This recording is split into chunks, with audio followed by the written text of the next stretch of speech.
पलामू जिले के मेदिनीनगर में मंगलवार को बर्खास्त 251 अनुसेवकों ने शांतिपूर्ण धरना प्रदर्शन किया।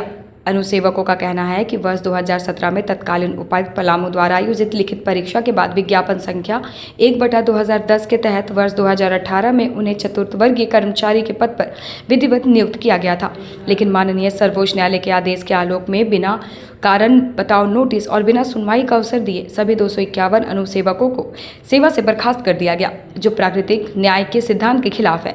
धरनारत अनुसेवकों ने बताया कि उन्होंने इस अन्याय के विरुद्ध कई बार माननीय मुख्यमंत्री, झारखंड सरकार, राज्यपाल, मुख्य सचिव एवं उपायुक्त पलामू को ज्ञापन सौंपा। मुख्यमंत्री द्वारा समायोजन का आश्वासन भी दिया गया, बावजूद इसके आज तक कोई ठोस कार्रवाई नहीं हुई।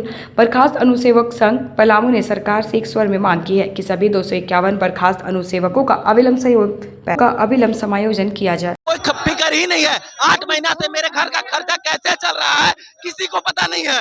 हम कैसे रह रहे हैं, मेरे बाल बच्चा कैसे होगा। 7 साल नौकरी करने के बाद भी ऐसा कभी किसी को हटाया जाता है? बताइए आप ही, कभी हटाया जाता है ऐसा कभी? लेकिन हटा दिया गया।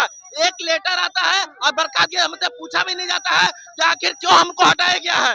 बताइए, ये सिर्फ और सिर्फ डीसी अपनी गलती को छुपाने के लिए। और इसी के 8 महीना के अंदर मेरा एक साथी खो दिया हम लोग। ये बहुत सारे साथी मरीज हैं जिनका इलाज के लिए पैसा भी नहीं जुड़ रहा है। कहाँ जाएगा अब? यहाँ पे हम लोग का एक ही मांग है, 250 का समायोजन किया जाए। उनको समायोजन सरकार को करना होगा। हम लोग का क्या गलती है? कोई गलती नहीं रहते हुए भी हम लोग आज मरने के कगार पे पहुंच गए, भूखमरी की स्थिति में है हम लोग का कोई गलती नहीं है, फिर भी सरकार हम लोग के साथ अन्याय कर रही है। हेमंत सोरेन ने बोला जो समायोजन करेंगे, हम लोग ने इंतजार भी किया, लेकिन अभी तक कोई भी हेमंत सोरेन का स्टेटमेंट नहीं आ रहा फिर बाद में।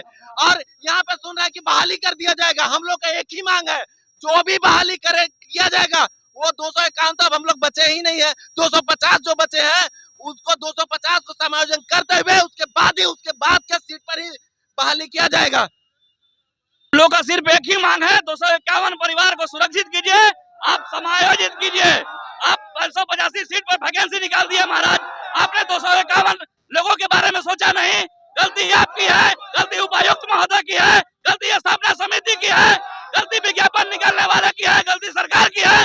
उसके एवज में आपने 251, हम लोग 7 साल से काम कर रहे थे। हम लोग को समायोजन जब तक नहीं किया जाएगा हम लोग रोड पर इसी तरह आज हम लोग नया धरना नहीं दे रहे हैं। हम लोग 8 महीने से सड़क पर हैं। 8 महीने से हम लोग को निकाल के रोड पर फेंक दिया गया है। गलती हमारी, हम लोग कुछ नहीं है। हम लोग विज्ञापन के माध्यम से बिल्कुल लीगल तरीके से बहाली की गई थी और हम लोग नौकरी में थे। 18 से हम लोग कार्यरत थे। 25 में एक आदेश आया, इन लोगों ने अपनी गलती को छुपाने के लिए, सरकार अपनी गलती को छुपाने के लिए, उपायुक्त महोदय अपनी गलती को छुपाने के लिए हम लोग को बर्खास्त कर दिए।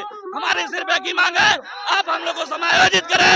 हमारी बस एक ही मांग है कि आप हम लोग को समायोजित करें। आश्वासन मिल रहा है कि आप लोग को समायोजन किया जाएगा, लेकिन अभी तक हम लोगों के समायोजन के क्षेत्र में कोई कदम नहीं उठाया गया, बल्कि विज्ञापन निकालकर नए लोगों को बहाल करने के लिए प्रक्रिया को शुरू कर दिया गया।